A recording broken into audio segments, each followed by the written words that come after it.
Pandian stores அடுத்த வார எபிசோடில் பார்த்தீங்கன்னா, வயலெல்லாம் விற்று பாண்டியன் வந்து தன்னோட பசங்களுக்கு செந்திலுக்கும் கதிருக்கும் பார்த்தீங்க அப்படின்னா பணத்தை கொடுத்துருப்பாங்க. ஸோ பாதி பாதி பணத்தை வந்து கொடுத்துருப்பாங்க. கொடுத்தது மட்டும் இல்லாமல், நீங்கள் திரும்ப அந்த வயலை வந்து எனக்கு வாங்கி கொடுக்கணும் அப்படின்னு சொல்லியிருப்பாங்க. அதுக்கப்புறம் பார்த்தீங்க அப்படின்னா, இந்த மாதிரி வந்து மீனாக்கு வந்து அவங்க வந்து வேலை பார்க்குற ஆஃபீஸில் வந்து ஒரு குவார்ட்டர்ஸ் வந்து கொடுத்துருப்பாங்க. அந்த குவார்ட்டர்ஸ் நான் வேணான்னு சொல்லிடுறேன்னு சொல்லிட்டு மீனா வந்து சொல்லுவாங்க. அதெல்லாம் ஒன்றும் வேணாம், இருக்கட்டும், நம்ம வெளியே போய் தங்க மாட்டோம், இருந்தாலும் இப்போதைக்கு நீ வேணான்னு சொல்லாத, அது இருக்கட்டும்னு சொல்லிட்டு செந்தில் சொல்லுவாங்க. அதுக்கப்புறம் செந்தில் மீனா வந்து பார்த்தீங்க அப்படின்னா சாப்பிட்றதுக்கு வெளியே கூப்பிடுவாங்க.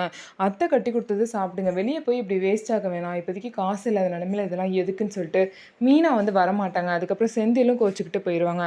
அதுக்கப்புறம் கதிர் பார்த்தீங்க அப்படின்னா, இப்போதைக்கு எவ்வளோ வந்து ரெடி பண்ணியிருக்க, கார்லாம் ரெடி ஆயிடுச்சான்னு சொல்லிட்டு அவங்க அப்பா கேட்கும்போது கதிர் சொல்லுவாங்க, ஏன் 8 லட்சம் ஆச்சு, இப்போதைக்கு எல்லா காரும் வாங்க, அதுக்கப்புறம் என் கூட ஒர்க் பண்ணுறவங்களாம் வந்து ஓட்டுறதுக்கு வரேன்னு சொன்னாங்க அப்படின்னு எல்லா டீட்டெயில்ஸும் கதிர் வந்து சொல்லுவார். அதுக்கப்புறம் எல்லாரும் ட்ராவல்ஸ்க்கு என்ன பேர் வைக்க போகிற அப்படின்லாம் கேட்டு எல்லாம் பேசிகிட்டு இருப்பாங்க ஜாலியாக. ஸோ இதுக்கப்புறம் என்ன நடக்க போகுது, ஸோ கதிரும் செந்தில் எப்படி முன்னேறி வர போகிறாங்க அப்படிங்கிறத வெயிட் பண்ணி பார்க்கலாம். நம்ம வீடியோ உங்களுக்கு பிடிச்சிருந்தா நம்ம வீடியோவை லைக் பண்ணிக்கோங்க. மறக்காமல் நம்மளோட சேனலை சப்ஸ்கிரைப் பண்ணிவிட்டு பாருங்கள்.